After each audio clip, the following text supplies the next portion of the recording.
Alright, so before we get into stuff too much, I just want to give a quick disclaimer that all the classes are equivalently good if played well. So when I say a class is hard, I just mean it is hard, not that it is necessarily weaker. And with that, let's get into the tutorials. Can work if you're willing to put the effort in. I am just going to rank these based on what I think would give a new player the best experience coming from 5e or coming from no game at all. So, with that, let's get started. Alchemist, bottom rank. And the reason for this is it is one of the most complicated classes in the game, and it is very unique in a lot of ways, and it requires your team to know how to play with an alchemist. Because if you're playing something like a poisoner, you need to have somebody with slashing damage that knows how to put poison in your sword, and you're also then needing to keep track of a lot of triggers and think of, what am I supposed to be doing here? Because that's a very complicated question to answer on Alchemist. So because of that, I'd say they're one of the hardest classes to start with, but if you're really invested in the idea of making items and handing them out, still a good pick. Barbarian, I'm actually going to throw into A tier, possibly even S, but we'll see how the tier list ends up by the end. And the reason is that Barbarian is very easy to pick up, and unlike what you'd expect coming from 5th edition, they're a glass cannon type class, where their main purpose is to output a lot of damage and remove enemies from the board by just, deleting them, effectively. So, Barbarian gives you that very simple, straightforward game plan of, I'm going to go beat people up, but it doesn't really show up the strength of the system in a way that the S tier classes will.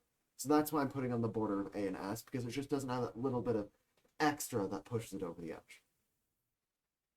Bard is my recommendation for a support caster as a new player coming into Pathfinder 2nd Edition.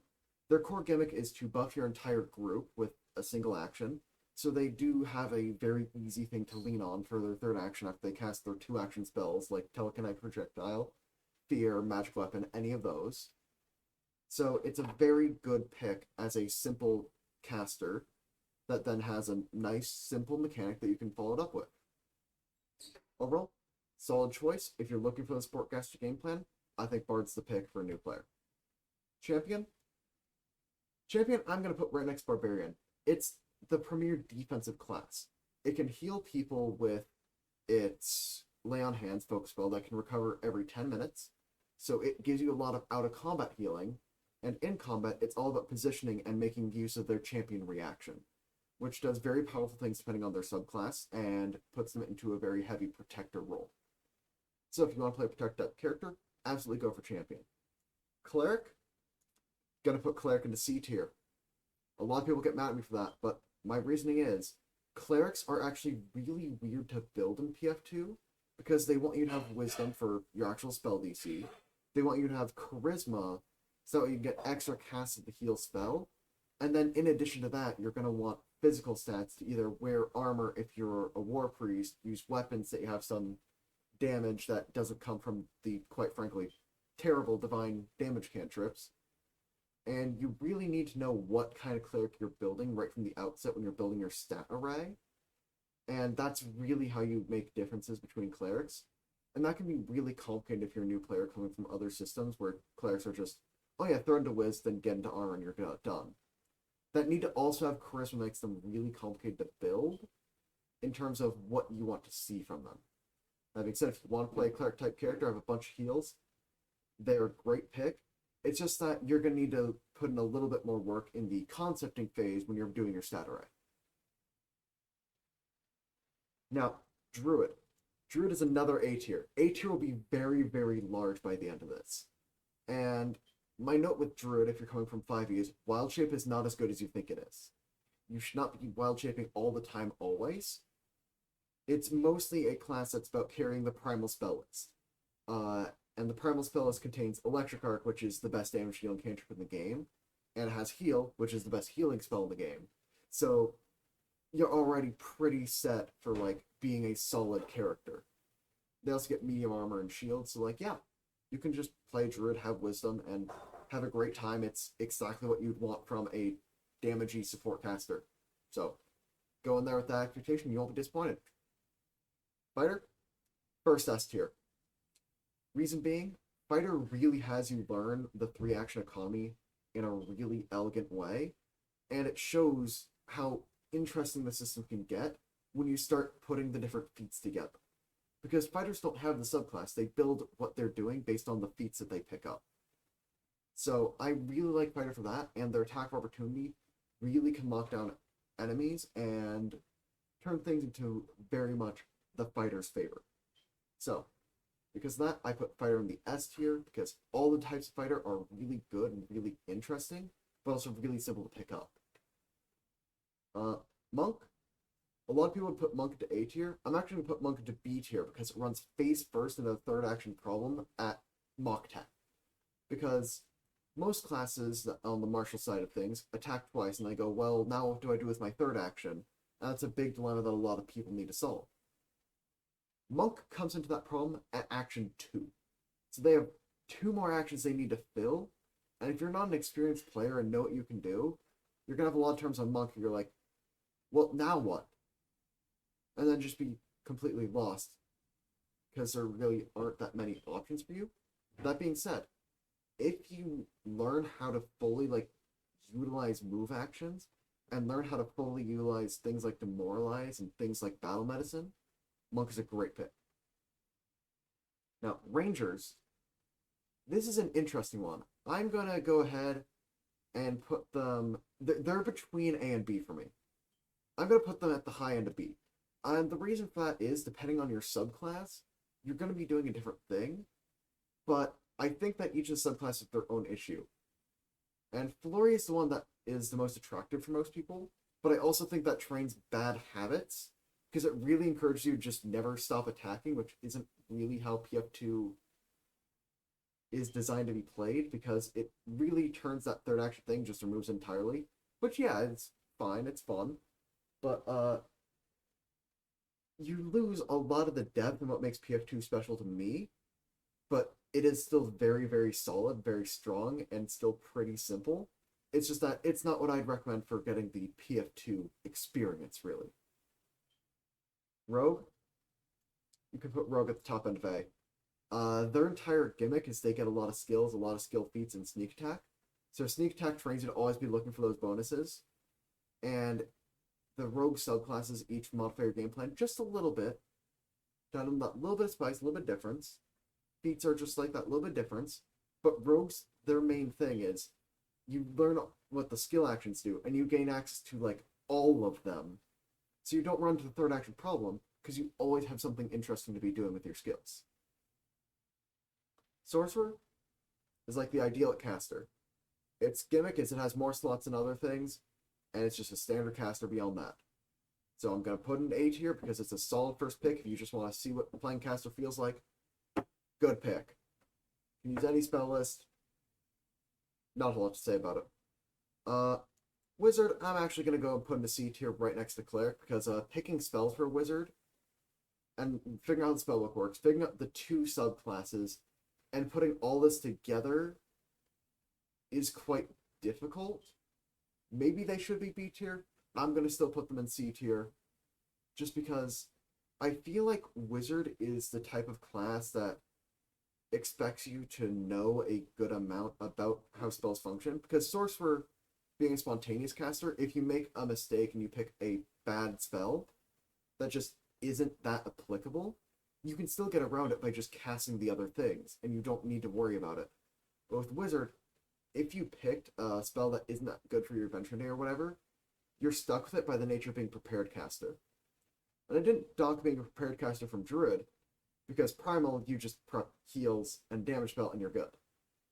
But with Wizard, you need to put in a lot more thought into what is actually going to be consistently useful. And that is a much harder question for a new player to answer. Now we are in the things that are beyond the core rulebook. So Gunslinger and Vendor come from Guns and Gears. Gunslinger, I am going to put, I think, also A tier, because this seems to be the running bit of everything is A tier. And the reason for Gunslinger being A tier, though, is that it has fun things to do with the 3-action economy, because that's a prerequisite for me liking a class, by combining things with reload. So it teaches you the power of the auxiliary actions by tying them to something that you're mandated to do. So things like the sniper will constantly be looking for cover so that they can take cover and hide. while reloading and doing their thing. So I think that's a really solid pick if you want to have that fantasy of using the reloading range weapons. Inventor, I'm going to put in B tier. And now, it could be considered A tier, but Inventor has a pretty specific things that you'll want to be doing. You'll want to overload your weapon, run in, and then it just kind of plays like a normal martial for the most part until you start getting into the feats and the weird things you can do with those. But for the most part, Inventor will just feel like another martial. And I don't feel like it does anything that is immediately like, wow, eye-popping, like the Ranger getting the minus accuracy Barbarian's Rage, or anything that's just like so extremely interesting early. It does have Explode to get area damage on a Marshal, and it's still a good class. And if you're into the fantasy of being an Inventor, absolutely pick it. There's nothing wrong with it. There's nothing wrong with any of these, except maybe Alchemist, because it requires such heavy team synergy. But any of these classes can work, just going to reiterate that.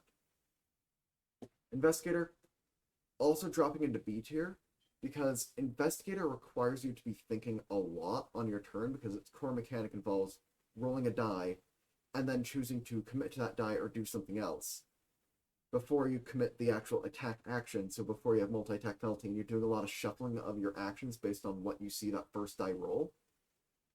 So because of that, I think the class is more difficult than somebody would coming into the system would really want to deal with, because it's a lot of trying to figure out how to optimally play a puzzle game in the middle of the Pathfinder combats when they're already complicated enough.